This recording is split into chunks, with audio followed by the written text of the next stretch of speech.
Ya, kami Forkopimda terdiri dari saya sendiri, Pak Kapolres, Pak Kajari, juga dari mewakili Pak Dandim, ada Panwas, ada KIP, dan juga ada pendampingan dari Polda Aceh,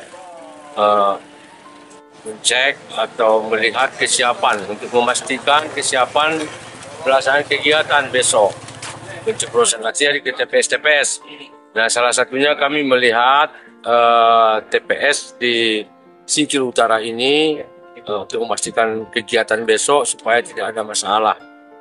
Jadi masyarakat atau warga kita bisa datang kemari, dia kenali betul TPS-nya, TPS berapa. Kemudian kita pastikan juga bahwa sudah dibagikan C6 pada masyarakat sehingga kegiatan besok itu berjalan dengan rapi sesuai dengan rencana kita. Demikian. Siskamling juga ada ya Pak PJ? Oh iya, untuk menjamin, untuk menjaga suasana daerah kita tetap kondusif, dan kita menghidupkan Siskamling di seluruh desa, di 116 desa di Kabupaten Aceh Singkil dengan bekerja sama dengan pihak aparat keamanan dan juga TNI, sehingga masyarakat kita nyaman.